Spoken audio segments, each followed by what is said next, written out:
Insecurity is falling on the southwest, especially in Ilorin, Oyo, and other parts of the southwest.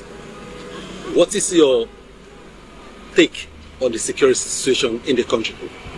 I was the first to warn in 2025 that intelligence suggested that terrorists were focusing on 3 states, and they called them the KKK states: Kaduna, Kwara, and Kogi. And that when they are done with those 3 states, they will move further southwards. And that will be Edo, Ondo, and Oyo, and Osun states. And when they are done with those 4 states, they will go towards the Atlantic. The goal is to take on the southwest up until Lagos. And we are almost there. Because of the incompetence of the Tinubu regime, the fact that security agencies are no longer fighting terrorism and banditry, they are fighting against free speech. You see, we fight every day with DSS at the Federal High Court. You know how many persons they send to bring Justice Crack to court. Instead of putting them on the street to gather intelligence and fight against terrorism and banditry, they waste their energy policing free speech. Their priorities are wrong because you practically don't have a government. And I'm afraid, I'm not a prophet of doom, these guys are going to overrun the southwest very soon. And also, don't forget that even Abuja is surrounded by bandits. Kogi is almost gone. Kwara is gone as we speak. And you cannot find anything except excuses from the federal government or the Tinubu regime as to what they are doing to end this insecurity. We see how Zamfara in their hands, by the way. You see how Katsina almost overrun. You have Borno completely decapitated. You have Kaduna. You can't travel at night on Abuja-Kaduna road anymore. Trains are being derailed. These guys are already in the southeast. They are in the southwest. They are in the north central, particularly. They are actually concentrating on the north central at a point and then edging towards the southwest. There's nobody who needs to tell you any secrets. This is open secret that these guys are doing way better than you can imagine. They have also been very active in Niger State, and I'm aware, this is intelligence suggesting that they are targeting the Kanji Dam so that they can overrun it and take down the electrical grid that we are still using in the country. Nigerian police lost 17 men recently, and the Inspector General of Police, for the first time, come out openly to mourn and pay salute to the 17 men. What would be your advice? We don't need an Inspector General of Police who is the chief mourner of the police force.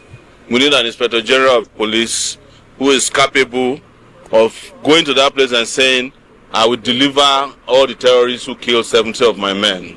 And brief us 2 or 3 days later that they've captured all of them. Yes, sir. The Inspector General of Police was found in Oyo State leading prayers. It is not the job of the Inspector General of Police to be leading prayers in a place where you have captured teachers, students. It's for him to say, look, I give them 3 days. None of that is happening. And I said it yesterday and I repeat again. The Inspector General of Police, now retired, and this is my problem with the Inspector General of Police, who are supposed to retire, who continue in office. They are all spent force, has not been able to deliver on the duties of police to protect the public internally. That's the reason the army is always saying that they want to deploy more men to do the job of police. What do we have the police for? There are supposed to be over 350,000 policemen in this country. What are they doing other than helping people to arrest commentators on Facebook and prosecuting them? What are they doing? That's the question. That's the big question that we must be asking ourselves. Inspector General Police said they should pray for him before he will be able to carry out the duty. What is your take? That's the problem. We don't need a prayer mantis as Inspector General of Police. If that shows to you that the Inspector General of Police is not serious, is not capable.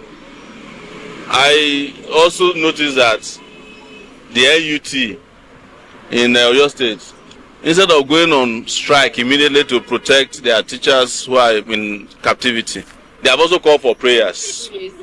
2 days prayers. Very soon the federal government will declare a 40-day fasting and prayer to handle insecurity. They know what they are doing.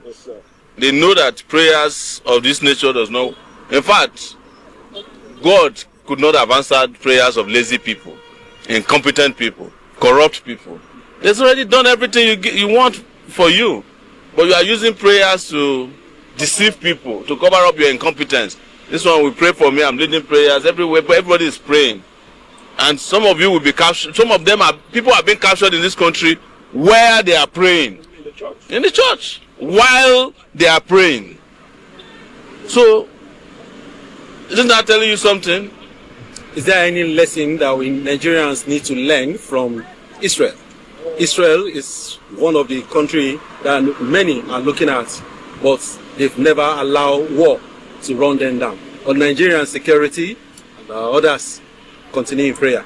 The state of Israel is not my ideal state because it's an oppressive state, it's a racist state, it's a state that is killing Palestinians, so that's not my ideal state. Nigeria should be able to handle its security problems.